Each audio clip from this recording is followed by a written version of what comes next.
विघ्न भयिन नीचैः प्रारभ्य विघ्न विहिता विरमन्ति मध्या विघ्नैः पुनः पुनरपि प्रतिहन्यमानः प्रारभ्य च उत्तम जना न परित्यजन्ति। कहते हैं 3 प्रकार के लोग होते हैं, नीच निम्न कोटि के, मध्यम कोटि के और श्रेष्ठ कोटि के। इन तीनों का अंतर क्या है? निम्न कोटि का व्यक्ति कौन?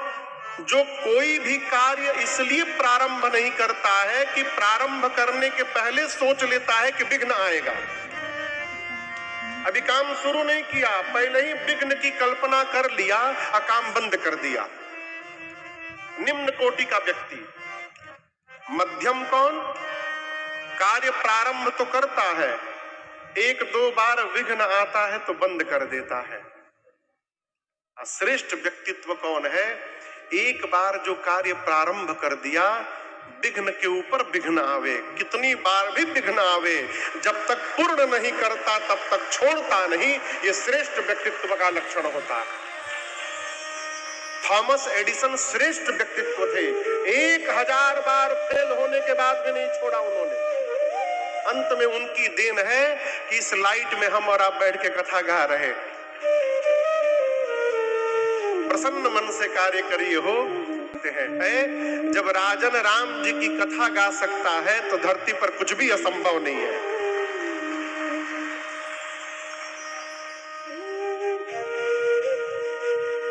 राम जी प्रसन्न होकर के चले। आगे आगे कौन चल रहा था? कल्पना करके बताइए कौन चल रहा होगा?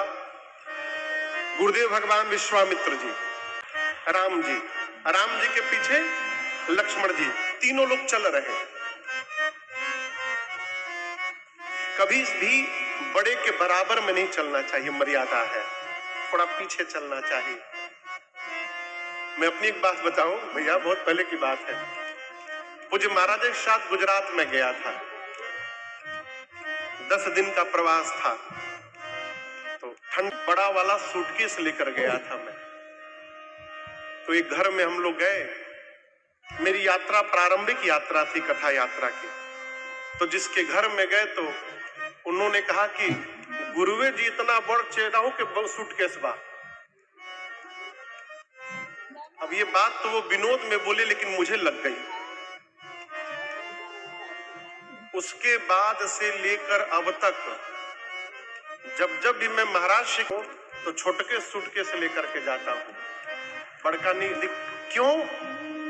आप कितने भी बड़े हो जाइए, जो श्रेष्ठ है वो हर क्षण आपसे बड़ा होता है। और यदि आगे सुनिए, गुरु के साथ शिष्य की तुलना होने लगे तो ये शिष्य, गुरु सर्वकाल सद्गुरु होता है।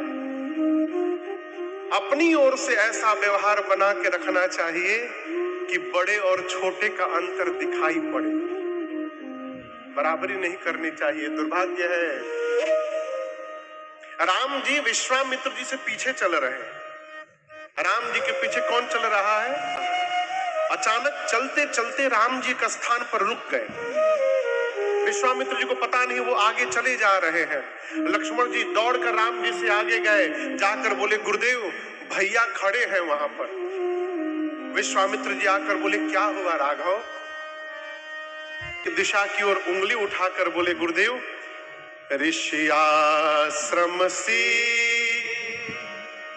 कोई पुण्य थली पर आज लगे उजड़ी उजड़ी, नर नारी नहीं पशु पक्षी सुनसान दशा बिगड़ी बिगड़ी। एक दिशा की ओर वहां उजाड़ बना हुआ था।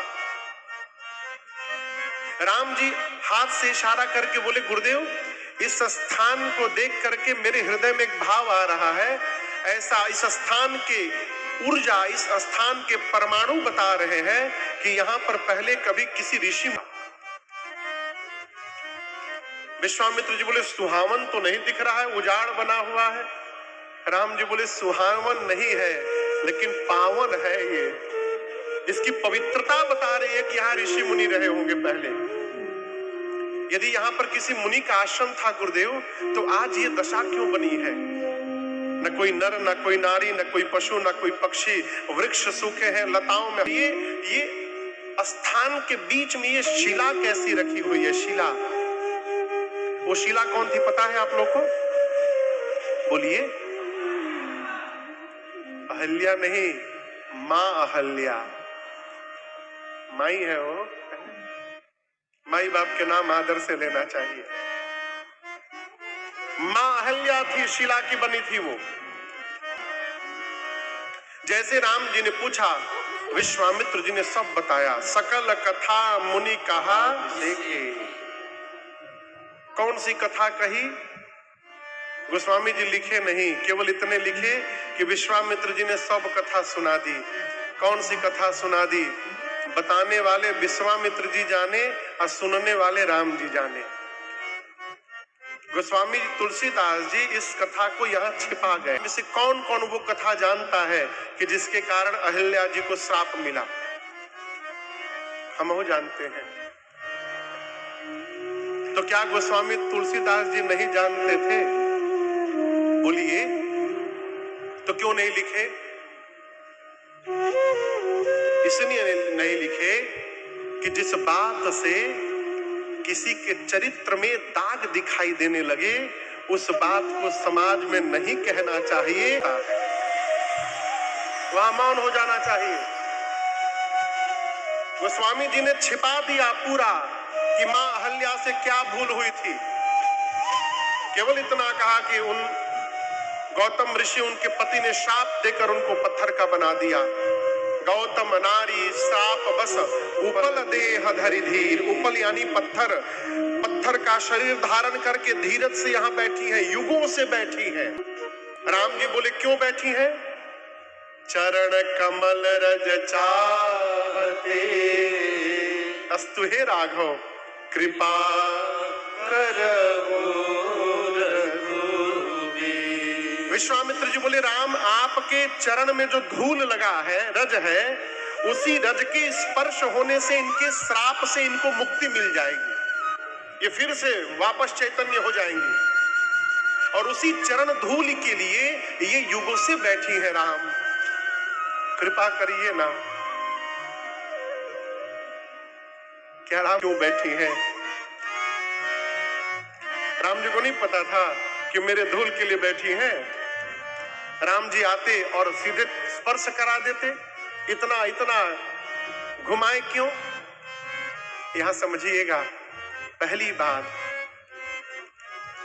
जब अपने श्रेष्ठ के साथ कहीं जाते हैं तो अपने मन से व्यवहार नहीं करते हैं, ये संस्कार है। इसलिए राम जी अपने मन से नहीं किए। दूसरी, कई लोग मार्केटिंग के लोग होंगे। हमारे बड़े भैया वहां बैठे हैं, श्रीमान अजीत पांडे जी। ये जो मार्बल टाइल्स वाइल्स आता है ना, उसके बहुत बड़े कंपनियों के ये यहाँ पर सब क्षेत्र पूरा वही देखते हैं, यूपी का। तो ये यदि किसी को, कंपनी को बोलते होंगे कि इस डीलर को हम दे सकते हैं, तो फिर कंपनी अपना दिमाग नहीं लगाती होगी, वो उनको प्रोडक्ट भेज देती होगी। ये जितने संत आप धरती पर घूम रहे हैं ना, देख रहे हैं, ये सभी संत भगवंत हैं। ये गलियों में, शहरों में, नगरों में, गांवों में घूमते हैं, परिवार को देखते हैं। और कोई भगत परिवार दिखाई पड़ जाए तो भगवान से प्रार्थना करते हैं, प्रभु ये भगतों का परिवार है, इस परिवार पर अपनी कृपा दृष्टि बना के रखिएगा। फिर भगवान वहां कृपा की वर्षा करते। संत जब कृपा करने के लिए कह दे तो आते कृपा कर देते हैं। इसलिए राम जी प्रतीक्षा कर रहे थे कि विश्वामित्र जी बोल दे एक बार। तीसरा कारण, राम जी श्री विश्वामित्र जी को बड़ाई देना चाहते हैं कि आगे चलकर जगत में लोग कहेंगे कि विश्वामित्र जी ने राम जी को ले जाकर अहिल्या जी का उद्धार करा दिया। इसलिए राम जी अपने आप नहीं किए। जैसे विश्वामित्र जी ने कहा, राम कृपा करहु। एक दिन मैं सोच रहा था कैसे हुआ होगा वो, आंख बंद करके कल्पना कर रहा था वो दृश्य। अच्छा आप बताओ, राम जी खाली पांव है कि पादुका पहने हैं? बोलिए, पादुका पहने हैं, खाली पांव। तो पादुका पहने तो धूल कैसे लगेगा? धूल तो लगा नहीं होगा। बोलिए, तो मैंने मन में सोचा कि क्या हुआ होगा, राम जी अहिल्या जी के पास गए होंगे, पादुका में से अपना पांव निकाले होंगे और नीचे माटी में गुड़वा रगड़े होंगे पहले कि उसमें धूल ही लग जाए है? और एक बात कहे आपसे, राम जी अहिल्या जी के ऊपर पांव रखे नहीं थे। पांव नहीं रखे, क्यों नहीं रखे? अहिल्या जी ऋषि पत्नी है, राम जी ऋषियों को दंडवत करते हैं, तो ऋषि पत्नी के ऊपर पांव से राम जी जैसे पांव झटकारे होंगे, उसमें से रजकण झर करके अहिल्या जी के ऊपर गिरा होगा, और जैसे रजकण गिरा मां अहिल्या वही चैतन्य होकर खड़ी हो गई, भगवान की आगे खड़ी हो गई। अब आप कल्पना करिए, जो हजारों वर्षों से आंख बंद करके बैठा हो, युगों से जिसके नेत्र बंद हो, और जब आंख खोले तो सामने साक्षात भगवान दिखाई पड़ जाए, क्या स्थिति होगी उस जीव की। अहिल्या जी ने जब अपनी आंख